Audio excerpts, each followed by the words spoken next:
Hi, this is Colin Wayne, and this is going to be my attempt at explaining and drawing out the brachial plexus. So basically, what I did here to start this is I drew out the plexus like a kind of a rough draft. It doesn't look very pretty, but so what I'll do is I'll go through and I'll label each part as well as explain each part of my drawing. So basically, how the brachial plexus starts out is it starts out of a section called the roots. Basically, what the roots are is they're going to be vertebrae that are found on the spinal cord, which starts out the brachial plexus. So most importantly, or what I'm trying to get here is that it's going to be the C5 vertebrae, which is cervical vertebrae 5, cervical vertebrae 6, cervical vertebrae 7, cervical vertebrae 8, and the first thoracic vertebrae. So like I said before, these vertebrae are going to come up the spinal cord, and these are what basically are the roots of the brachial plexus. In regards to nerves, there's going to be one nerve that comes off the C5 vertebrae, just right straight off of it. And this nerve is going to be called the dorsal scapular nerve. I'm going to attempt to write out each nerve, so hopefully you can read them, or at least they're somewhat eligible. So basically, the muscles that are going to be innervated by the dorsal scapular nerve is going to be the rhomboid major and minor muscles, as well as the levator scapulae. And I'm not going to write out each individual muscle that innervates. I'm just going to say them, and hopefully you'll get the gist of what I'm getting at. Because basically, I don't think I have enough room to write out each muscle. So basically, like I said, those are the three muscles that the dorsal scapular innervates. And the other nerve that's found within the root section of the brachial plexus is it's going to form from the fibers coming off the C5, the C6, and the C7 vertebrae or roots. And what this nerve is going to be, it's going to be called the long thoracic nerve. And the muscle that's going to be innervated by the long thoracic nerve is going to be the serratus anterior. So this is basically the whole parts that make up the roots of the brachial plexus. There's these 5 vertebrae or roots, and these 2 nerves that come off of it. So the next section that we're going to move on to is called the trunk section. And basically how the trunk section works is basically the trunks are made out of roots that combine together. So for instance, the C5 and the C6 vertebrae roots are combined together to form the upper or superior trunk. The C7 is not going to combine. It's going to use fibers of its own to make the middle trunk. And the C8 and the T1 vertebrae are going to bind together to form the lower or inferior trunk. And these are the 3 trunks of the brachial plexus. In regards to nerves, there's actually 2 nerves that are found here, and they both come up the upper trunk. So like I said, I'll put that here. Here's the 2 nerves. And one of the nerves is called the nerve to subclavius, while the other nerve is going to be called the suprascapular nerve. So suprascapular nerve.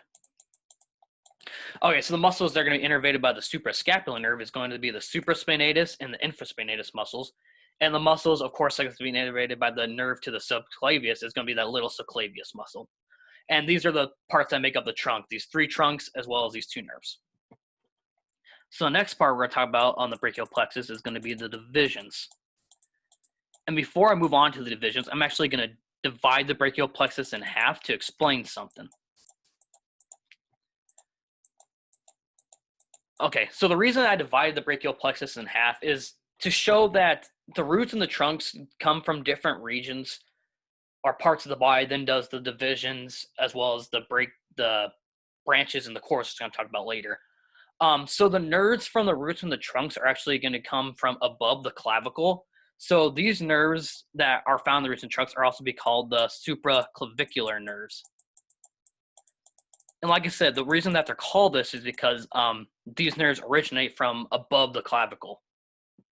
Likewise, on the other side, on the later half of the brachial plexus, such as the divisions, the branches, or the cords, this half is going to be called the infraclavicular nerves.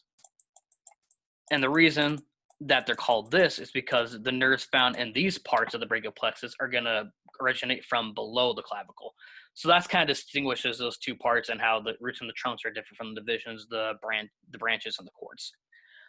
So moving on, we got everything done with trunks. So we'll move on to the division section of the brachial plexus. And basically how the divisions work is each trunk is gonna divide into an anterior and a posterior division. So the upper trunk is divided into an anterior and posterior division. The middle trunk is divided to an anterior and posterior division. And the lower trunk is divided into a posterior and anterior division. And that's basically the only that comes with the division section of the brachial plexus. There's no nerves or anything that come out here. They're only going to divide into these different anterior and posterior parts or divisions. So moving on to the next section, which is called the cord section. So the reason that the trunks are divided like this is so they can move on and form the cords. So how the cords are formed is the anterior and posterior, certain parts of them are going to combine to form the cords. So for instance, the anterior division of the upper trunk is going to combine with the anterior division of the middle trunk to form the lateral cord. All the posterior divisions of every trunk are going to bind together to form the posterior cord. And the anterior division of the lower trunk is not going to bind with anything. It's just going to use fibers of its own to make its own cord, which is going to be the medial cord. Okay, so these are the three cords that are found within the brachial plexus. And along this, there are 7 nerves that are found here. There's 1 in the lateral cord, 3 in the posterior cord, and 3 in the medial cord. So the one nerve that's found within the lateral cord is going to be the lateral pectoral nerve. And the muscle that's innervated by the lateral pectoral nerve is going to be the pectoralis major. And that's the only muscle that nerve innervates. Like I said, there's going to be 3 nerves that come off the posterior cord. One of these nerves is going to be called the upper subscapular. This other nerve over here is going to be called the lower subscapular. And the last nerve is going to be called the thoracodorsal nerve. Kind of clustered there, but hopefully you kind of just get what I'm going at. So in regards to what muscles are innervated by these nerves, the upper subscapular nerve is going to innervate the subscapularis, and the lower subscapular nerve is going to innervate the subscapularis as well, but it's also going to innervate a muscle known as the teres major. And the thoracodorsal nerve is going to innervate the latissimus dorsi, and those are the muscles that innervate by these 3 nerves. So the last cord that we're going to talk about is the medial cord, and there's 3 nerves that are found on the medial cord. So one of the nerves that are found here is called the medial pectoral nerve.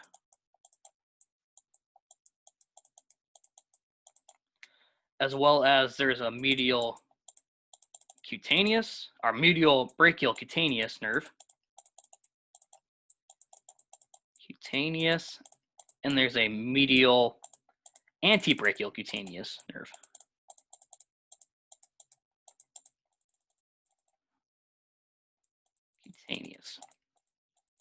Okay, so some of the muscles that are innervated by the medial pectoral nerve is going to be the pectoralis major as well as the pectoralis minor. And moving on to the other 2 nerves, the medial brachial cutaneous nerve and the medial antebrachial cutaneous nerve. These actually don't innervate a muscle. They're actually going to work together to innervate the skin. So like I said, the medial brachial cutaneous and the medial antebrachial cutaneous are going to join together to innervate the skin and give us that sensation on the skin. And that's the only part there. So we're done with the cords. Like I said, so the parts that make up the cords there's 3 cords and these 7 nerves that I listed. And moving on to the last section. The last section is going to be called the branches. So basically how the branches work is that since they're the end parts of the brachial plexus, they have to go out and they have to innervate something. So all these branches that I'm going to list are actually going to be nerves as well. So for instance, the first branch that comes off of the lateral cord is going to be the musculocutaneous branch. Cutaneous branch. Like I said, so this is also going to be a nerve. The branches come off the posterior cord are going to be the axillary branch or nerve, as well as the radial branch or nerve. And the reason I made the radial drawing here a lot darker than the axillary one is to distinguish that if you compare the two in the same compartment, the radial nerve is going to be a lot bigger in comparison to the axillary nerve. So that's why I made it a little darker and thicker. And then the other branches that we're going to talk about is the median nerve or branch, as well as the ulnar branch or nerve. And these two are both going to deviate off the medial cords. So along with these branches and these nerves, they're going to innervate a certain compartment or region of the body or of the arm. So for instance, the musculocutaneous nerve is going to go, it's going to innervate muscles that are found within the lateral antebrachium part of the arm. While the axillary nerve is going to innervate muscles that are found within the region of the posterior compartment of the arm, but also they're going to innervate those muscles that are found within like the lateral region of the shoulder. And then the radial nerve is going to go and innervate muscles that are found within the posterior, the posterior brachial and the posterior antebrachial sections. And that's where those muscles are found. That's radial nerve will innervate. The medial nerve is going to be found in innervate muscles within the anterior compartment of the arm, and more of this anterior spot. And the ulnar nerve is going to go and it's going to innervate muscles within, did I say medial? I meant median nerve. And the ulnar nerve is going to go, it's going to innervate muscles that are found within the medial posterior compartment of the arm. So that's kind of divides up what regions these branches are going to innervate most, or what muscles these branches are going to innervate, or what compartments they're found in the body or within the arm. Hopefully that kind of sums up that region of those branches part. Other than that, though, I think that pretty much covers what I wanted to within the brachial plexus. Hopefully I didn't say too many times. Hopefully a lot of this made sense, or I made sense. It was distinguishable, and my writing, you could understand my writing. Other than that, though, I think I don't have anything else to go over, and I hope it works. Thanks.